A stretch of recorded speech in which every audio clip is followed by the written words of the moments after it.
Hello, welcome back to another episode of the Blue Jay Way podcast. Chris May, Jack Ryan with you as always. And before we even get going here, Jack, I understand you have something you want to say. I do, Chris. There's something that I need to get off my chest. As we know, I have been relatively critical of certain members of the Toronto Blue Jays roster going back to last season and this season. But I'm man enough to admit my shortcomings, admit my mistakes, admit my faults. First one to Jose Barrios. As many of you are aware, I was rather critical of him earlier on this season in a past episode of the podcast. But he has been one of the best pitchers for the Toronto Blue Jays, whether it's bullpen or starting rotation. And Jose, keep it up, man. Super happy that you're doing well and back to your form that we got you for in 2021. And the other was the hero of last night's ball game, Cavan Biggio. I made a TikTok on our account, basically saying I want Biggio gone. It kind of aged like milk, considering the events of last night. So, Cavan, I would like to sincerely apologize for doubting you. Way to go last night for taking the pain away of the previous two games. All right, let's get it going. Wow. Yeah. I mean, yeah, way to be. I feel like, the ups and downs and, how you feel about certain guys, it's all just part of being a passionate sports fan. And I feel like over the course of this episode, we might even get into some, we'll maybe move some of this criticism to some other guys. Yeah, because we're fans of the team, and because we care, and because losing is not fun. No, it's not. As a fan, as a player, as just anybody who's involved. So today we're going over the week that was another kind of up and down week. I don't know. I just There are parts of this team I really like, but I'm a bit worried that they're not going to be able to put together a consistent run. Where they play well, or where at least most aspects of the team are playing well. Chris, we can't have nice things, man. We can't. I know, we get highs and then extreme lows. Yeah, every week there's good, there's bad. But I guess that is just a part of baseball. Yeah. So yes, the Jays homestand this past week against the Astros and Twins. It was, I would say overall, they let some games get away. But the tail end of the Astros series, it was really good. Yeah. And then obviously the tail end of the Twin series was good after some tough losses. So let's get right into it. And it did not start out well. No. Heartbreaking, Chris. Heartbreaking. Yeah, it's, you just hate to see it. Game one against the Astros, Alek Manoah. I don't know. Just I got a feeling going into the start that it was almost written in the stars that it was not going to be good. Yeah. But I don't know if anyone expected it to be this bad. Oh. I just thought it would be another can't go more than 4 innings kind of start, But yeah, I didn't see this coming. But maybe we should have seen it coming, because there was really nothing going into this that would lead you to believe that Manoah could do anything against the Astros lineup. And it showed. He recorded 1 out. Gave up 7 hits, 6 earned runs, including a grand slam to Corey Julks, who, you look at that Houston lineup, he's probably not the first guy you're circling when you're going through it. I don't even think he'd be your 5th guy you're circling. He's a good hitter. He's a rookie. He's a good hitter, but just yanked an inside 2-seamer down the line into the seats. Didn't get a strikeout, walked 1 guy. A lot of 3-0, high ball counts. I'm pretty sure he had like 3 0-2 counts, and all of them resulted in a walk or a hit. Yeah, he just couldn't finish guys off, couldn't record any outs. It was a tough scene to watch. Yeah. And, the next day, before the next game, the next night, he was sent down to the Florida Complex League, which we kind of went over already. Mm-hmm. Still haven't heard an update on up to date now on how he's doing, but I don't really expect to hear anything too much, because I don't think they really want the public knowing.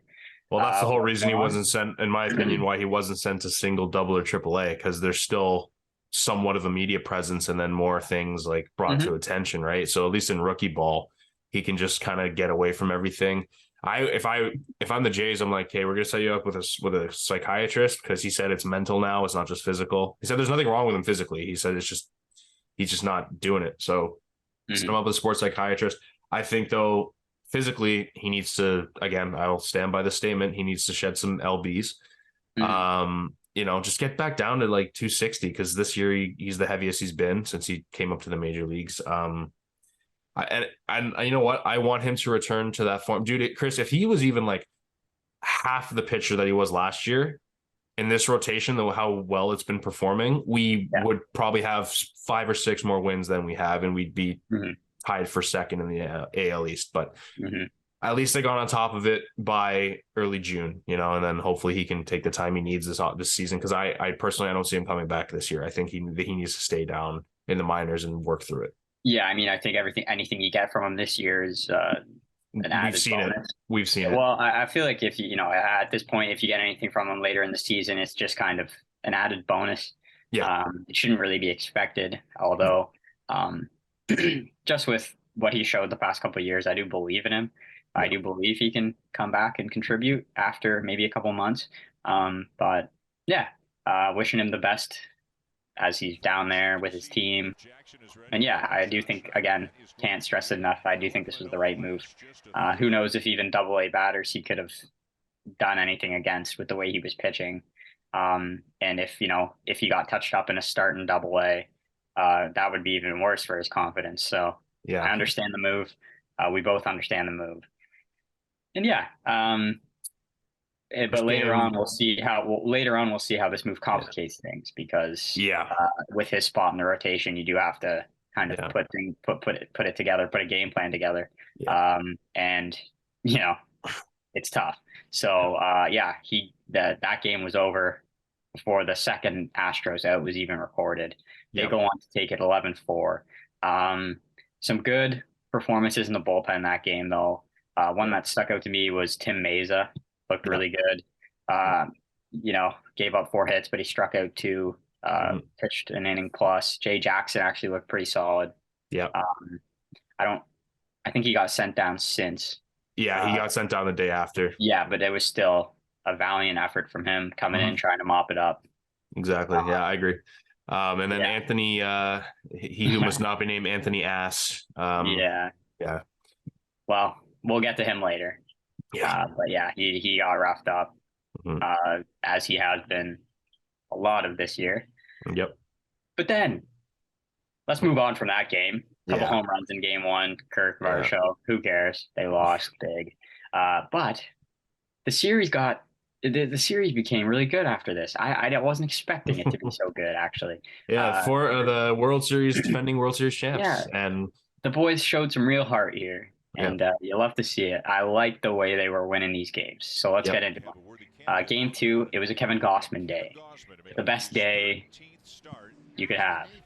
And, I don't know if there's been a pitcher this season that's had to save their team's bullpen quite like Kevin Gausman, because it seems like every time he starts, the bullpen is just completely taxed because of Manoah starting in front of him. Yeah. And for the most part, Gausman has really delivered when it comes to trying to save some arms. So 7 innings, 4 hits, 1 earned run. It was a home run. I think the first batter of the game, Dubon. Yeah, it was Mauricio Dubon with a leadoff bomb, and then Gausman one mistake pitch was the only really the only damage he gave up. I think it was a low and inside fastball as well. Yeah. It was pretty decent showing there for Dubon hitting that out. But 13 strikeouts, Jack. Second time this year, ties a career high. Yeah. Honestly, speechless. Like, we've said it all. But just his value to this team cannot be understated, man. This guy is probably the Blue Jays MVP, maybe Bo, if you want to look at it more carrying the offense. Absolutely. From a standpoint of carrying the offense, Bo would probably be up there as well. But man, like you said, the added pressure of having to come out after an Alek Manoah start where he gets blown out of the water. It's huge for the entire team. And face a World Series lineup from last year. You know, like there's not like the Astros have some dogs in that lineup. Yordan Alvarez, Alex Bregman's starting to heat up. Jose Altuve is finally back from injury. I know he missed the first couple games of the series, but you know, Jeremy Pena, who was he's kind of having a down year, but he can still at any moment strike because the guy's got World Series speed. MVP, World Series and ALCS MVP last year. Yeah. You know, so it's like you can't take a performance like this lightly. He did exactly what he's supposed to do. 7 innings pitched. He saved the bullpen. All that was needed after that was Swanee and Rich. That was it. And can we just like give Trevor Richards his fucking flowers already? I know, like we'll do that. We'll do that in a bit. We'll do that with the other stuff. But yes, we can do it now as well. Like he comes in, Abbott gets the save because you know Romano wasn't available. Swanson, the 8th inning, no walks, no hits, no earned runs, and 2 Ks. Like Swanson was exactly as advertised in that trade for Teoscar Hernandez. I know we were kind of on the fence about it originally. Well, I was kind of excited about it considering the fact that we didn't really have another guy behind Romano in the pen. But now with the way Swanson has been looking and the way Richards has been performing, we have some solid guys in the bullpen now. Yeah, I think just not many Blue Jays fans knew him. We need one more, I think, though. One more guy at the deadline who can come in. One more is not as bad as needing 3 or 4 more. Exactly. In which in previous years it's felt like the Jays have needed. Especially since we'll just get out of the way quickly. Anthony Bass is designated for assignment because he refused. We'll get into that more before the Twins series because that's when it happened. And it was the Pride Weekend series, so we'll get into that before that series. But doesn't affect the pen too much in terms of baseball. But yeah, we'll touch on that in a sec here. And then the batting side of things, man, like. See, this is what I really like what the Jays were doing in this series because these are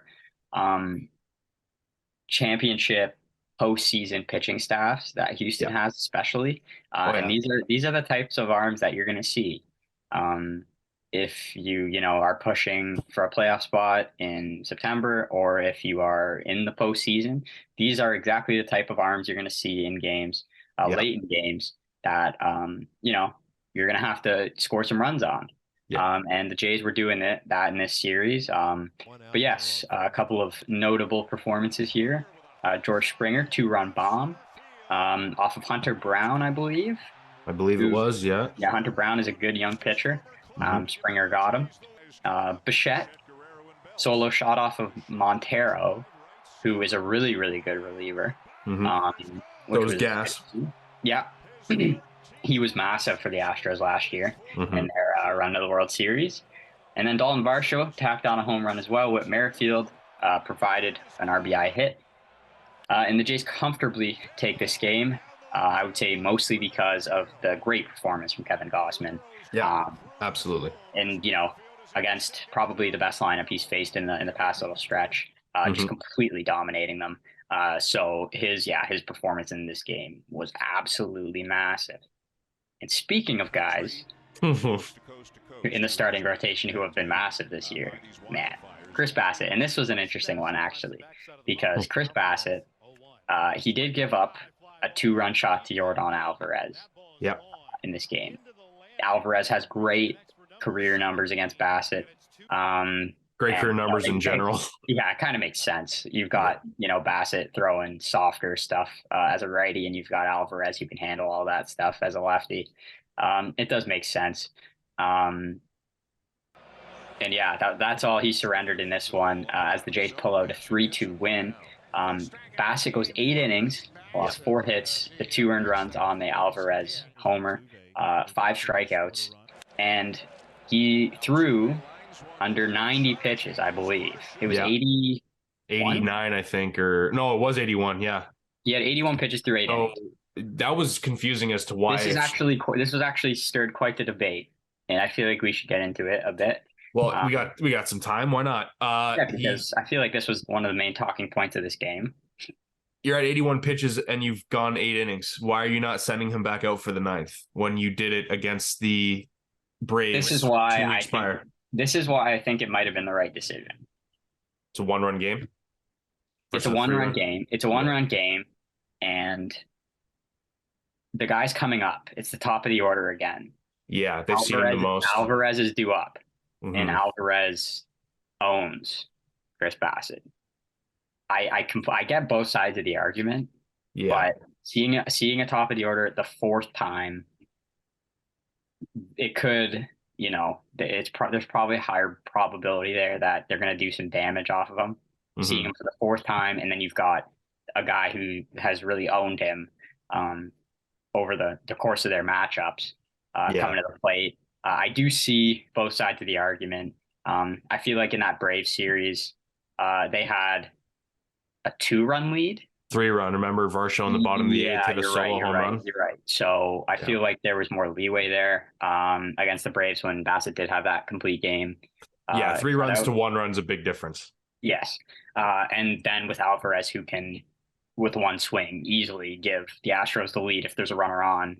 Yeah, absolutely. So I do see both sides. Obviously, I'm sure Bassitt wanted to go out and give it a try. But if it was a 2-run lead, I bet they say, hey, go out and give it a try. If there's a guy on when Alvarez comes up, we'll bring in Romano. But see if with a clean inning, if you can, get some quick outs or get the first guy out, then we'll leave you in with a 2-run lead. But I didn't mind the move.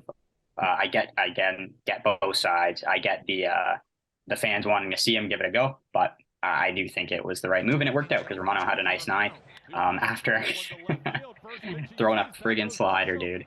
Oh my God! He gave up a double to lead off the inning, but then he locked it down. I think he struck out Kyle Tucker on a nasty pitch. Got Kyle Tucker on a ball that he normally drives. He's got an uppercut swing, that guy.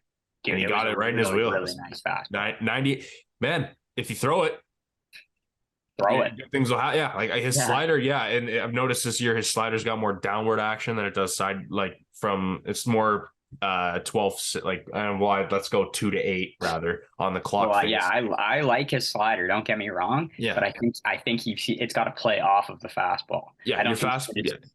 It's a put away pitch, man. It's not the one you start the guy with. Exactly. Don't throw a slider and a slider in there and then try and go with the fastball. Yeah. You got to establish that fastball and then break that slider off. Dude, if Romano had a changeup, if only he had a changeup, Chris. I mean, he's doing okay. He's doing okay without it, but yes, that would be pretty wicked. But like I'm just saying, like, can you imagine if he had like a Trevor Richards count for a changeup?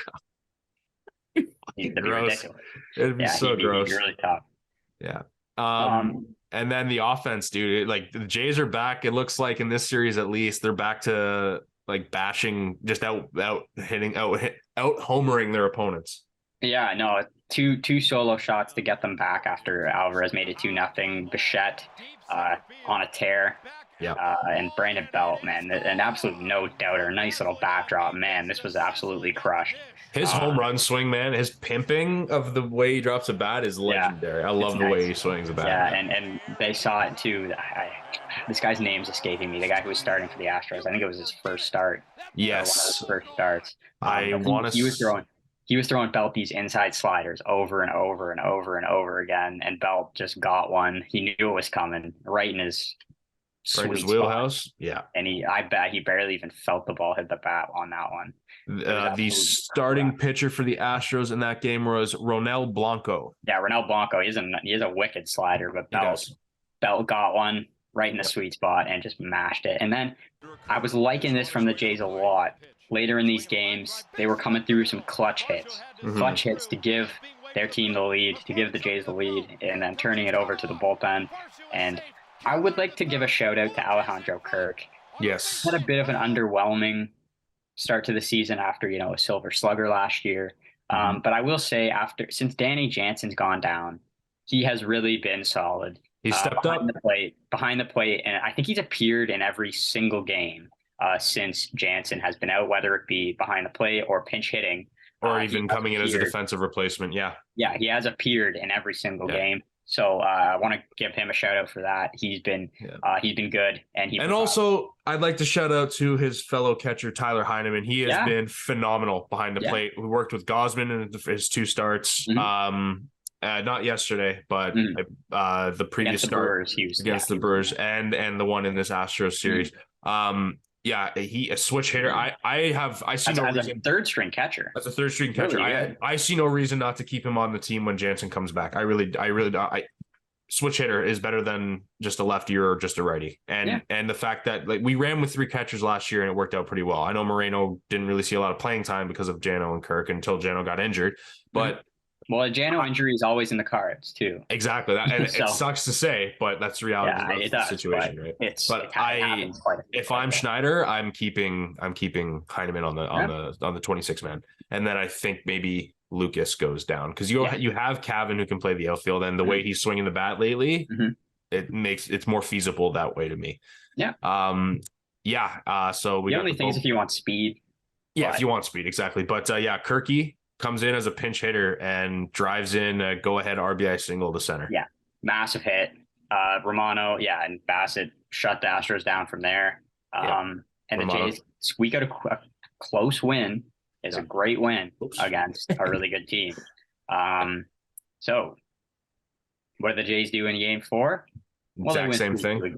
Same thing. Yeah. And it's great, man. These wins are better than blowout wins. These are character wins. These are good. They're good. They're good for character building. Yes, for my heart rate, not so much. Well, that's what you want. You want pressure packed wins. I'm sitting there just like praying. My hands are together. I've got my hat inside out, rally caps. Even if it doesn't matter if we need a rally.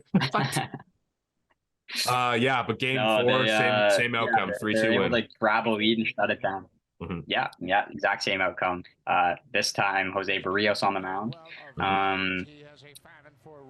And Jack, we started off obviously with the apologies, and he continues to show why. I guess you apologize because he has been exactly what the Jays have needed from him. Exactly why they gave him the money they did and traded for him. Just consistent, giving you innings, minimizing damage, not blowing up. It's just exactly what you'd expect to see from a guy with his kind of pedigree. And he's finally showing what he can do and why the Jays were so high on him. 6 innings, 4 hits, 2 earned runs, 2 walks, 2 strikeouts. So he didn't have his best strikeout stuff, but he was getting a lot of weak contact. And he has just been incredible. I believe his ERA now is down in the low 2s in his past, 10 to 12 start stretch. I believe his ERA now is down to around 3.50, which is exactly after what a couple of rough starts at the beginning of the year. Yep, exactly. I'm going to take a look right now. Yeah, I'm going to take a look right now, and he is sporting a cool 3.61 ERA with a 6-4 record. Yeah, I mean, not bad. Yeah, not terrible. And another solid start. Gave up a couple of runs. But the Jays offense responded. You got Kirk again, who's playing very well. Got to give him another shout out in this game. Give him an RBI. Belt with the go-ahead RBI. Yeah. Do you see Framber Valdez too on those plays? On those hits? He looked so fucking defeated, man. Well, Framber looked actually human in this start, which you got to credit the Jays offense for, because he is one of the toughest guys in the American League. They made him throw a lot of pitches. They were working a lot of counts early on, which against a guy like that who has the most complete games this season is good to see, because I think he was up to like 78 pitches by the 5th inning. Yeah, he's a quick count, weak contact kind of guy. Yeah, and the Jays were battling all night against him, and they beat him. Which is really tough to do with the Astros with him on the mound. They don't get beat very often. So it's, again, impressive against a really good team, a playoff caliber team. Going up against them and doing this is very, very promising. Eric Swanson tried to throw it away, literally. That one had me worried. Yeah, that was, I didn't understand that whatsoever, but I guess it happens when you're on the mound pitching and you go to throw a short throw like that. It could completely throw you off. But Vlad, who we haven't mentioned yet this episode, no, hasn't really done much, I guess, but he's been a singles machine. He's got some RBIs, a couple doubles, but No, He looks like this. his head's in the right place. He's taking the Yeah. ball the opposite field. Did you see the clip of him talking to the ball? Yeah, He's, yeah, it was you awesome. go here, you don't go up. No, no, no. You go down. No, no, you go there. I was laughing so hard Yeah, I about know that that. was a great little catch there on TV, but yeah, he makes a massive play there to snag the ball, somehow turn around as he's like jumping and leap back for the base and Although tag I him. will say this, Pena, who if he's running up the I know, line with his speed, that's not even I close know, to making a play. I But know. the fact that he wasn't, it's a young guy making a young guy Yeah, mistake. I'm all for it. I wonder if Vladdy, Dusty sat him down and had a talk with him about that. But I think he definitely did, but Dusty's not the type of manager to bench a guy for making that kind of mistake either. no, no, He's gonna go put his arm around and be like, "Listen, kid, I've been in this like, game for a hey, long time. you basically helped me get my World Series last year. I love you, but Yeah, can't be you making gotta those run. kind of errors. Can't be Yeah, making you those just kind gotta of run. base running errors." Yeah, you just gotta Yeah. run. So Jays take 3 to Romano. 4, buddy, Yeah. No, and Romano again earns the save. yeah, Romano again. Was that Less stressful this time. 17th of the year, I believe, in that final game of the Astros series is I 17th. think he has the second most saves in the American League. Only behind Emmanuel Clase, who got his Yeah. 20th, I believe, same day or the day prior. Yeah. Yeah. So yeah, another identical win, scoreline wise, close win against a good team. Yep. Those are character wins, man. Those are impressive wins that can you know, you can build off of and say we can go head to head against some of the best teams in the American League and come playoff time. Those are the exact types of wins that you're going to as long as it's out. not the Yankees, the Red Sox, the Orioles, or the Rays, then we're fine. We'll see what happens in Baltimore tomorrow. I know. Yeah. You know what, man? I think we're going to surprise a lot of people. I think this team's going to, like, sleeping giants have awakened after yesterday. But you know what? Ryan Mountcastle's day to day. You know what? That's a good news for Blue Jays fans. So, but the killer may not be involved as much. Yeah, exactly. Let's move on now to the Twinkies series, Chris. So yeah, do you want to take this from the top? Go through this whole thing quickly. Yeah, you know what? Because we do only have around 12, 13 minutes left to get through all three of these games. But basically, the story of this game was the Jays lost 3-2 in extra innings. Yusei Kikuchi was solid. He only gave up a 2-run home run to Michael A. Taylor of all people. Yeah, 5 innings pitched, 4 hits, 2 earned runs, 1 walk, which we love to see, and 4 strikeouts. Nate Pearson was dominant, came in for 2 innings of relief, 2 hits, no earned runs, no walks, and a strikeout. Jimmy Garcia looks to be starting to turn that corner, Chris. Yep. We know he was struggling hard. More high leverage situations. Yep. And then Swanson, same deal, no earned runs. Simber comes in for only 2/3 of an innings after Swanson, gives up a base hit after recording 2 outs. And then Meza comes in, and I believe they scored on a fielder's choice. That was the go-ahead run for the Twins in the 10th. But I want to talk about the 9th inning, Chris. I know they scored on a sac fly that Kirk really couldn't. That Whit made a good throw. That's right. Yeah, sorry, it was an unearned run because automatic ghost runner at second base, right? So okay. Kirk couldn't squeeze it. It was a great throw from Merrifield. It's just bad luck. But I want to talk about the 9th, bottom of the 9th. Yohan Duran is one of the premier relief pitchers in baseball. Guy throws a 105-mile-an-hour fastball and a 95-mile-an-hour splitter, and it moves. It moves like Kevin Gausman's splitter. He's a freak. He's amazing. Yeah, he's a freak. There's no other way to describe it. But so he hits Espinal. I believe it was in the right forearm area. Ball squeaked. Must have hurt. Right? Oh yeah. Well, 100 miles an hour is gonna hurt, right? I got hit with 75. I feel like Espinal's always getting hurt.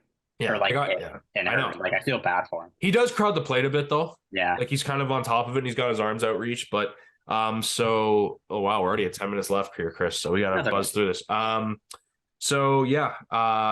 gets hit by a pitch from Duran. George Springer hits his second double of the game. He came in as a pinch hitter for Kevin Biggio because Biggio went 0 for 2. Springer looking great. Springer's looking like Springer. Double, runners on second and third, none out. And then I don't know. What was it? Bichette struck out. And then Vladdy was intentionally walked.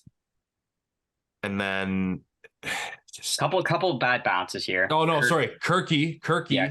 lined out to Roy. I believe it was Royce Lewis. Didn't line out. He hit a ground ball to second. Royce Lewis, or maybe it was Willie Castro, made a diving stop, looked the runners back to their bases at second and third, and then threw to first. And then Bo struck out on a splitter, which, yeah, Bo didn't have a good day. He went 0 for 5. And then Vladdy gets intentionally walked, I believe.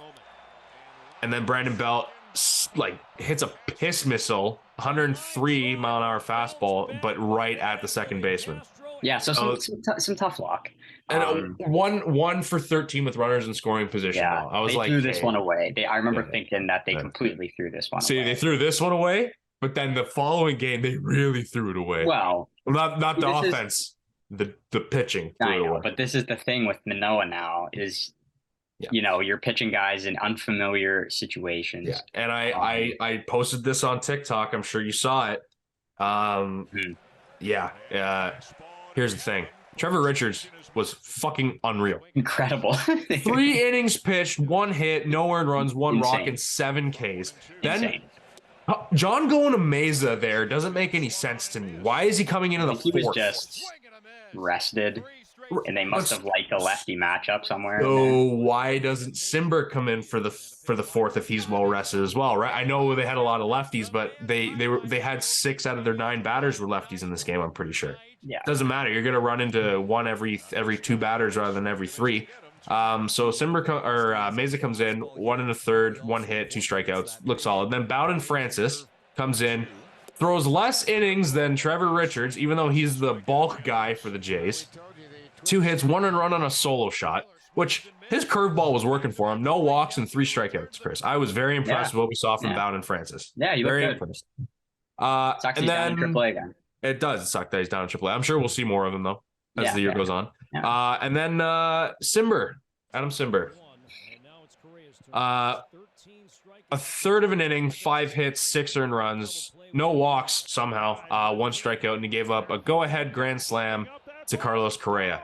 Granted, it was on a 75-mile-an-hour slider outside, and Correa went out and poked it, but 75 is still 75 to a big league hitter. He's gonna fucking hit it.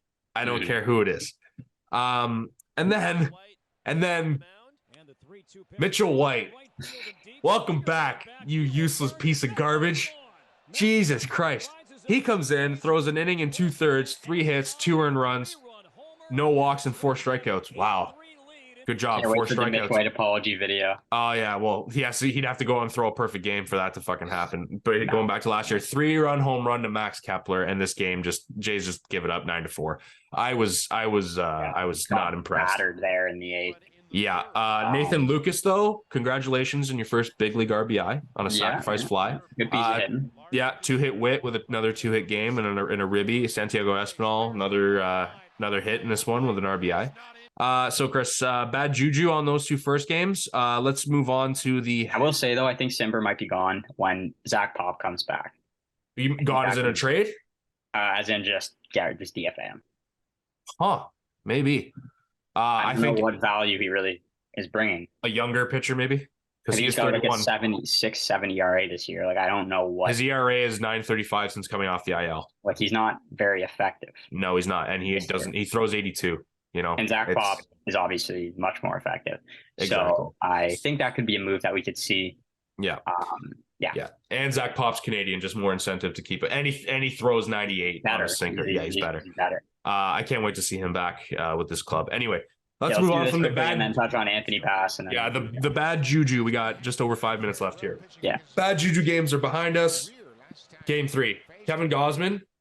Bit of bad juju. Yeah. You gotta credit the Twins. Yeah, you got to credit the Twins, but also they were speculating a lot on the broadcast. Buck was talking about it. He's like, they're picking up on something. He's either tipping his pitches or Buck says that every time. It's like, which credit to them if they were picking up on it. Good for them. Good on them. I just don't get it because Gausman, nobody ever picks up really anything on him. Like all season, like I don't know what he. It's the reason why he has the oversized glove, so he can hide the ball better. I think more than picking something up, I think it might have been just a good approach, laying off that splitter down. When you Yeah. see it down, you lay off it. When you see it up in the zone, it's probably a fastball, and you probably try and hammer it. Even though he got touched up for 6 earned runs, he still went 4 2/3 with 7 hits, four walks, which is uncharacteristic as we've seen. Still got 4 strikeouts, so he matched his walk to strikeout ratio. He battled. And 6 Twins reached. Yeah, exactly. It was looking like, it was looking dire. And then Thomas Hatch comes in, goes an inning in the third, 2 hits, no earned runs, 3 strikeouts. He looks pretty solid, Chris.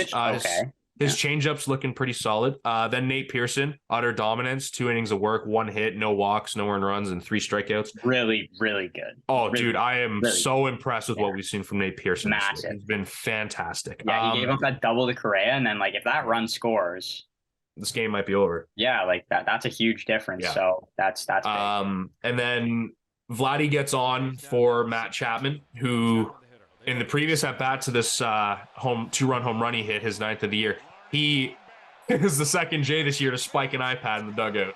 Yeah. He spiked the iPad because he was disgusted with swinging at a slider that had no business being swung at. Yeah, but it was funny because he did it like after he turned a sick double play the next half inning. I know, which you know what? He's like getting high fives, and then he just goes and smashes an iPad. It was a bit of a weird look, but yeah, he's still thinking about that, I guess. He had 3 RBI on the day. Vladdy 2 for 5 with a run and a ribby of his own, and then Chris. And here we go with what was it? Kirky reaching. Kirky and Espinal. Credit to both of them. Really nice at bats. Credit to both of them. Kirky, what did he walked, I think? He singled, He singled, that's right. And then the opposite field. And then Espy up the middle, hit a single. And then Kevin Biggio got it to 0-2, and he knew a fastball was coming. Oh, it was 2-0. 2-0, and that's why 2-0, yes. And even then I was like, had no choice. He's gonna take. I was like, he's gonna take. Because that's what he does. He just takes. Daddy Dick, big bomb, Biggio. He stared at it. Oh my God, it was incredible. The bat drop was cold as ice too. I did not expect a Kevin Biggio pimp job on a Sunday. No, 426, 108 off the bat, dude. And Pagan immediately knew it too. He looked back and he was like, I think everyone in the park knew it. Yeah, So brilliant. Yeah, and I have in parentheses in our notes here, I owe this man a big apology. Which again, he's been good. Yeah. He's been good too, not just a home run, but he's been racking up some hits. Yeah, he's been a lot better. He had a line drive single on an 0-2 count, and then in the top of the 9th was a bit scary. A little bit from Romano, but he got it done after giving up a single or a walk. I think his first 5 or 6 pitches in this missed the zone. Yeah, but then he ended up shutting it down, getting a couple strikeouts, struck out Larnach to end the game, and they salvage a series in which probably they should have won at least 2 games. The most cliched expression in sports: they snatched they snatched victory from the jaws of defeat, or whatever the hell it is. Yeah, no, they really salvaged the series. It really changed a lot, and that home run really, I feel like, might have saved the season almost. Yeah. I think that's the first time I've seen Kevin Biggio smile in like 2 years. Yeah, and I'm happy for him, man. That's a great moment. You know, it hasn't been easy for him. I'm sure it's been tough. Yeah. But to have the fans behind you like that and to create a moment like that is pretty special. So kudos to him. Mm-hmm. And the Jays end the homestand. What would it be? 4-3? 4-3. Yeah. So above 500. It's a winning record. I'll take it. I'll take it all day, especially when the Red Sox took 2 out of 3 against the Yankees. Yeah, that's true. We're coming, New York. Right. You're nothing without your captain. You're nothing without your captain, baby. True. It's true. So solid week. Some ups, some downs, as it usually happens. But we move. Big series against the Orioles coming up. We'll be back next week to talk to you guys about that one. And whatever the next one is, can't remember it off the top of my head right now. But yes, we will be back. And hopefully it's a little less of a roller coaster and more of just the boys getting wins. Yep. So Jack, I guess that'll be all. That's it for us, buddy. Jack Ryan, yes. This has been the Blue Jay Way podcast, and we will talk to you guys soon. Take care, folks.